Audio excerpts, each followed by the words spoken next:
Baik teman-teman media semua, tadi saya bersama Wamen dipanggil oleh Bapak Presiden.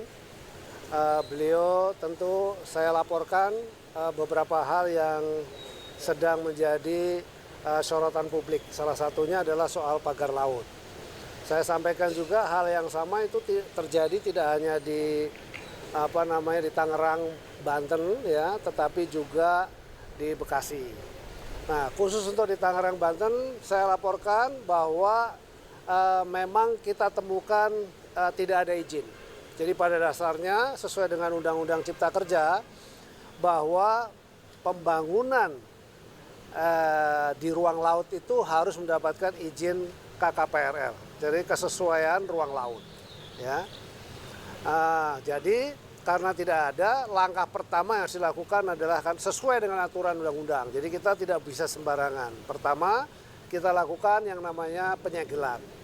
Setelah kita lakukan penyegelan, kita identifikasi siapa yang punya. Kan pada saat kita lakukan penyegelan kan nggak tahu nih siapa yang punya. Ya, secara yuridis kan harus ada yang mengakui siapa yang punya dan seterusnya dan seterusnya dan seterusnya. Tadi saya mendapatkan press conference juga dari Menteri ATR BPN bahwa sudah ada sertifikat yang ada di dalam laut. Saya perlu sampaikan kalau di dasar laut itu tidak boleh ada sertifikat. Jadi itu sudah jelas ilegal juga. Nah, artinya memang ini kan dilakukan proses pemagaran itu tujuannya adalah agar tanahnya itu nanti naik.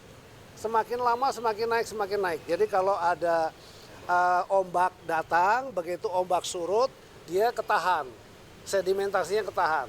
Boleh dibilang seperti reklamasi yang alami begitu, ya.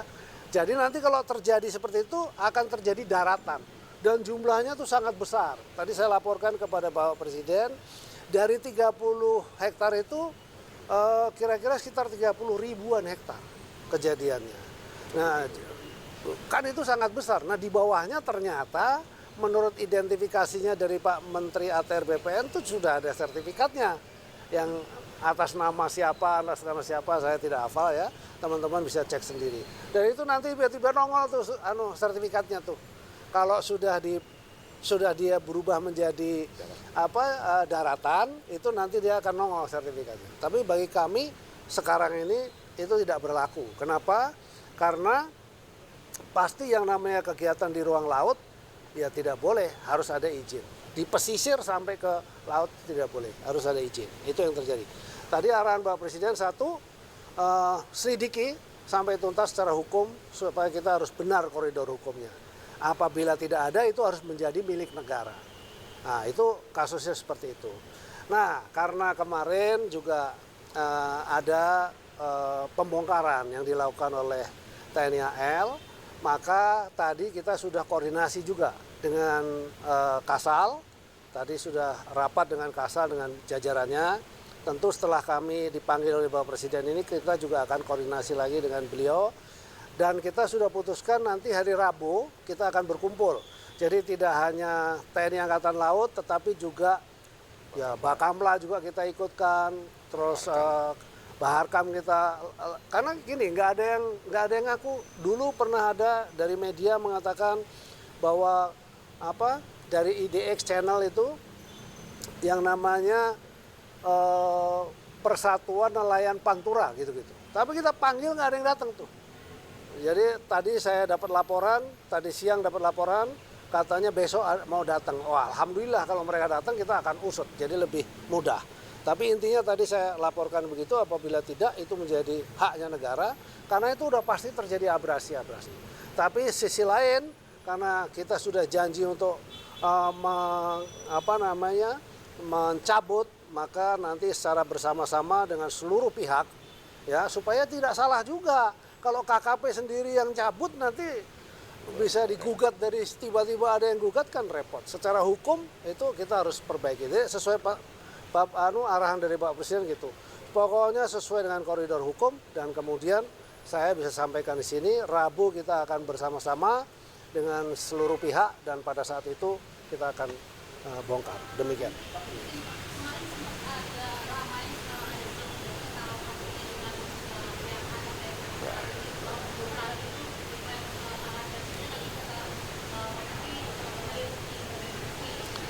Iya, iya, tadi sudah kami laporkan kepada Bapak Presiden.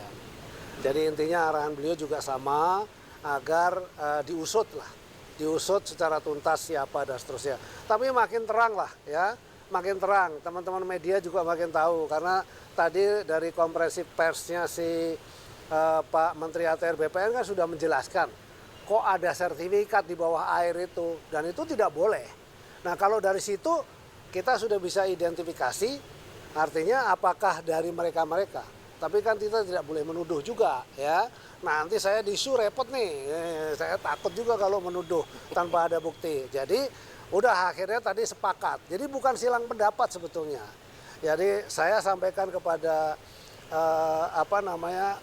Kasal tadi, saya harus ada bukti dulu Pak. Sabar ya, kita nanti batas waktu sampai dengan Rabu. Oke setuju.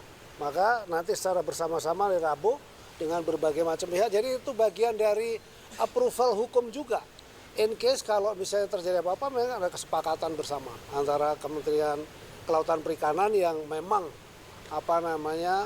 mengelola di bidang kelautan, lalu kemudian TNI Angkatan Laut karena di situ memang ada desa binaan, ya, yang menjadi keluhan dari masyarakat nelayan. Masyarakat nelayan juga menjadi bagian dari binaannya Kementerian Kelautan Perikanan. Tapi yang pasti tidak ada silang pendapat. Kita sepakat. Gitu. Kita juga ada HGB dan SHN ya, berarti SHN-nya itu batal secara otomatis. Ilegal, sudah pasti karena di PP 18 sudah dinyatakan yang ada di bawah air itu sudah hilang dengan sendirinya, tidak bisa. Jadi kalau tiba-tiba itu ada kan aneh juga gitu ya. Gitu, kira-kira begitu. Ya, itu urusan ATR yang mencabut, tapi bagi kami itu kita anggap tidak ada. Gitu. Berarti akan dibongkar dong Pak, itu Pak? Bongkar nanti bersama-sama. Ya. Berarti nanti yang bambu-bambunya itu bakal dijadikan alat bukti atau bagaimana Pak? Alat bukti. Iya, kan ini udah semua sama, ada fotonya ya kan, nanti kita foto dan seterusnya begitu. Kita dokumentasikan, karena ada dari kepolisian nanti kita minta hadir, TNI Angkatan Laut sudah pasti, lalu Bakamla juga akan hadir, KPLP juga akan kita minta hadir ya. Jadi dengan demikian harusnya semua pihak udah tahu.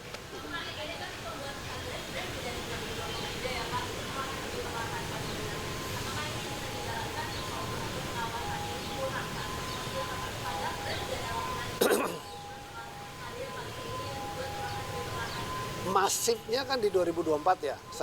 Karena kita baru muncul ya. Karena dulu itu kan tempat nelayan yang membuat penangkaran untuk kerang. Jadi kita berpikirnya ke arah sana gitu.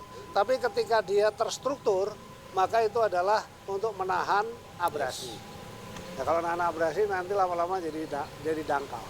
Kalau dia jadi dangkal, kemudian akan menjadi daratan. Jadi tadi sih waktu kita diskusi dengan Bapak Presiden, wah kalau gitu jadi diambil negara aja. Iya, luas, bagus juga Pak kalau diambil negara. Tapi kan publik kan minta itu kemudian dicabut. Sudah kita sama-sama untuk kemudian dicabut. Nggak ada izin, nggak ada izin. Belum ada. Tapi kan HGB tadi Pak? HGB bukan di kita. Kan kita nggak tahu, saya nggak tahu kalau itu ada GP.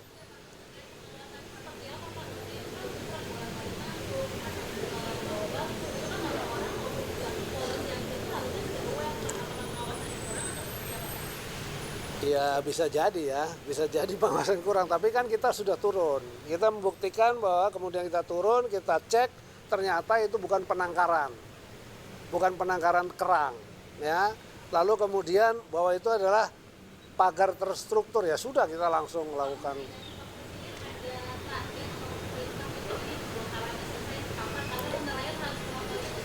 Tidak ada, tapi yang pasti kepentingan nelayan itu akan kita berikan keutamaan, tapi dari sisi hukum juga kita betul-betul makanya harus bersama-sama. Kalau semua lembaga yang berkepentingan itu hadir bareng, lalu kita putusin bareng, sudah aman kita gitu.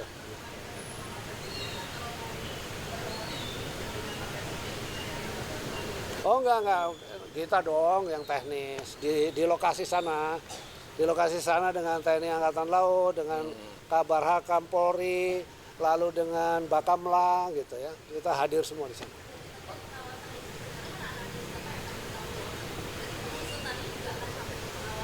Sudah nggak mau. Nah, kalau pengusaha pengawasan yang pasti saya sudah tegur kepada dirjen saya, kamu nih laut mesti awasin. Terus jawabannya ini kapalnya kurang Pak, ya kan? Ya luasan Indonesia kita kan ngawasinnya Sabang sampai Merauke ya. Dan hal seperti itu adalah kepentingan ekonomi rakyat. Kita mikirnya itu adalah tempat penangkaran. Tapi setelah kemudian rame, kemudian kita turun tim, oh ternyata terstruktur. Nah karena dia terstruktur ya itu jadi memang harus dihentikan. Gitu ya. Cukup ya. Terima kasih ya. Cukup ya. Download Tribun X sekarang. Menghadirkan lokal menjadi Indonesia.